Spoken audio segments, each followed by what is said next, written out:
Bienvenidos a HSE con Nueva Visión, donde estamos apasionados por el cuidado de la vida en el trabajo.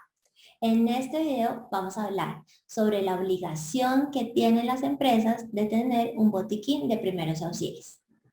Bueno, la verdad es que no es una obligación así súper explícita en la legislación colombiana y de pronto por eso tenemos alguna dificultad en encontrar la obligación.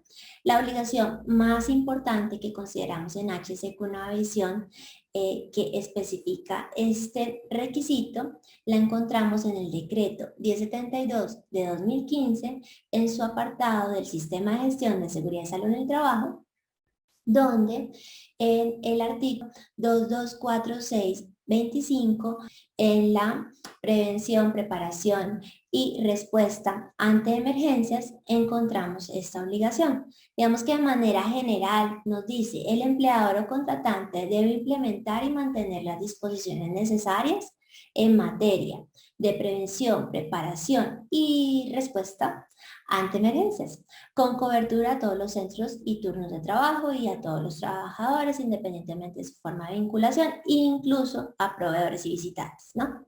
Entonces, fijémonos acá que nos dice que debe implementar y mantener las disposiciones necesarias. Entonces, aquí viene como esta obligación de tener los recursos para dar atención a estas emergencias. Sin embargo, dentro de ese artículo hay una obligación, dos obligaciones específicamente, donde dice identificar los recursos disponibles, incluyendo las medidas de prevención y control existentes al interior de la empresa para la prevención, preparación y respuesta ante emergencias. Entonces ahí nos habla de recursos. Y la otra, que es como la más ganadora que tenemos, es conformar, capacitar, entrenar y dotar la brigada de emergencias, acordes con su nivel de riesgo y los recursos disponibles. Entonces, que incluya la atención de primeros auxilios. Entonces, como digamos, el requisito del cual es más explícito esta obligación. Dentro del área de seguridad y salud en el trabajo es muy conocida una resolución que es la resolución 705 de 2007. Y ahí nos especifica que hay tres tipos de botiquín: botiquín tipo A, tipo B, tipo C, donde pues se encuentran los elementos de cada uno de estos botiquines. Pero entonces acá es muy importante tener en cuenta que el alcance, la aplicabilidad para quienes está esta normatividad, primero que todo es para la ciudad de Bogotá, ¿no? Y segundo es también para establecimientos comerciales, ¿sí? Y también centros comerciales. Entonces, pues las empresas lo pueden tener como referencia, pero no es un requisito legal para las empresas, como uno encuentra popularmente en internet por una desinformación, porque simplemente basta con irse a la resolución para identificar esto. Acá también es importante decir en qué se diferencian estos botiquines tipo A, tipo B, tipo C, básicamente en la cantidad de elementos que contienen y también en su nivel de especialización. Incluso en el botiquín tipo B y tipo C, ya la misma norma, la misma resolución nos dice que para su suministro debe tener un personal, un recurso humano que como mínimo sea un auxiliar de enfermería.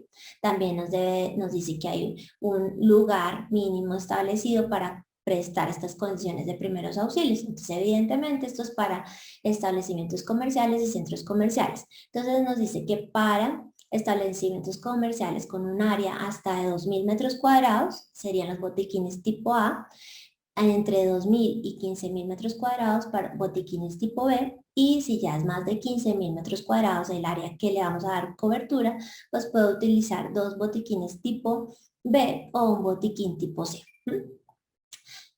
Obviamente, pues como que la mayoría de las empresas pues no superan los 2.000 metros cuadrados, entonces podríamos tener como referencia, no como obligación o requisito obligatorio, el botiquín tipo A.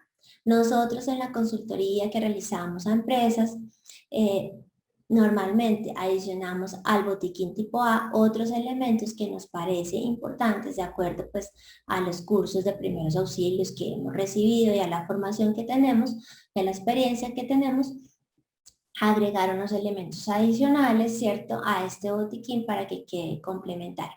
Sin embargo, debemos recordar que es un botiquín de primeros auxilios. Es para dar una respuesta inicial a una emergencia médica, que pues si estamos en el trabajo normalmente pues podrá ser por un accidente de trabajo, pero también puede ser por una emergencia médica que se dé en alguno de los trabajadores por una condición de salud particular de cada uno de ellos. Es importante que en el botiquín no tengamos medicamentos. Los medicamentos no se deberían tener en el botiquín por el anterior decreto 2200 del año 2005, ¿cierto? Que regula todo lo correspondiente al suministro de fármacos, y este decreto pues ya ha sido compilado en el decreto único reglamentario 780 de 2016, donde ya se reglamenta todo el servicio farmacéutico y se dictan otras disposiciones. Entonces es importante porque si nosotros no tenemos el personal médico para el suministro de estos medicamentos, no debemos tener ningún tipo de medicamentos dentro de nuestro botiquín. Bueno, si nosotros tenemos vehículos, es importante decir que la ley 769 de 2002, más conocido como el Código Nacional de Tránsito, obliga pues que a todo vehículo dentro de su equipo de carretera debe tener un botiquín de primeros auxilios. Entonces también si tenemos vehículos, pues este es un requisito obligatorio para los vehículos.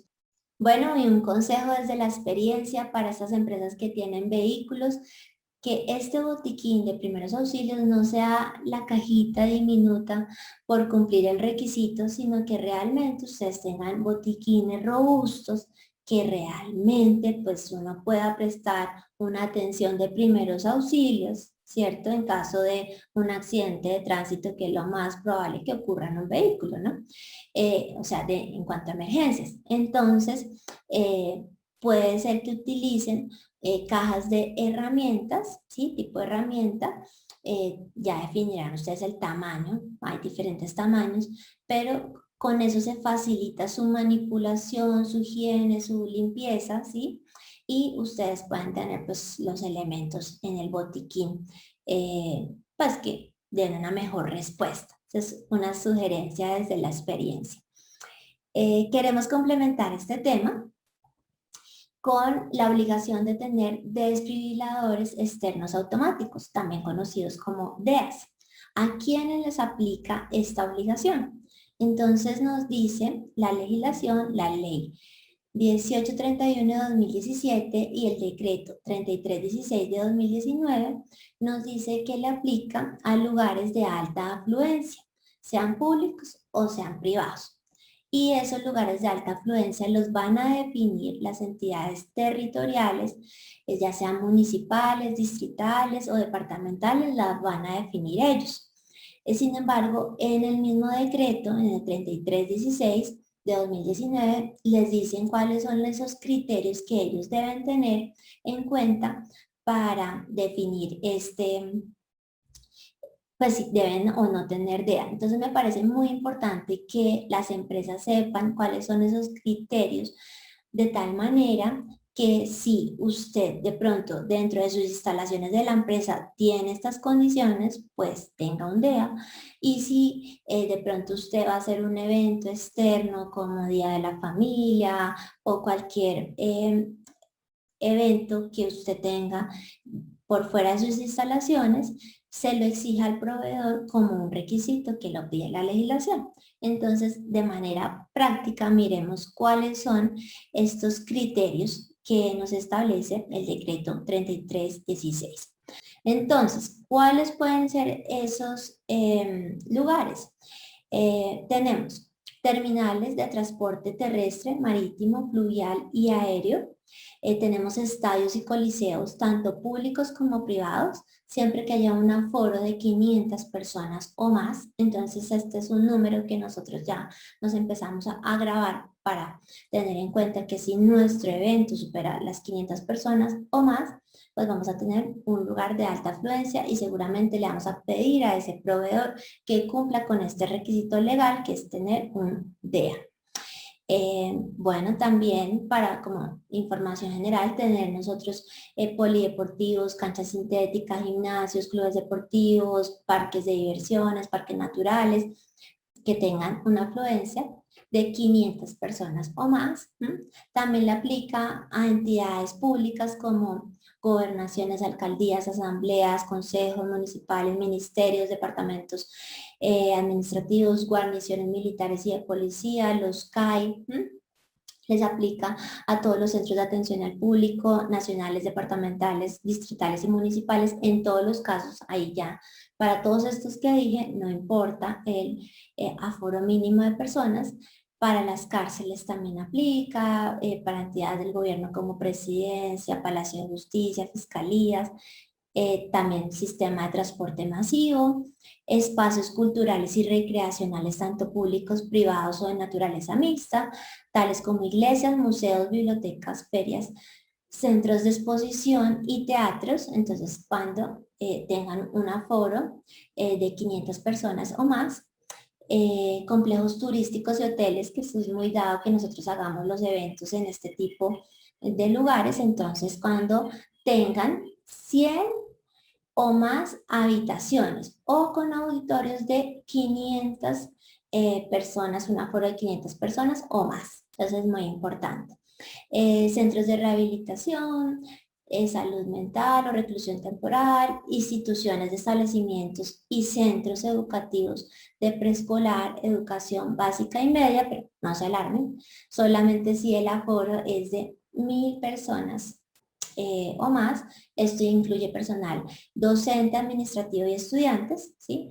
Y si ya son instituciones de educación superior, el aforo es más pequeño, de 500 personas o más. Centros comerciales y establecimientos comerciales, sí, cuando tengan un área igual o mayor a 2500 metros cuadrados. Aquí no se pone con el tema de que si va más de 15.000 metros, nada. Simplemente mayor o igual a 2.500 metros cuadrados ya le aplica el DEA.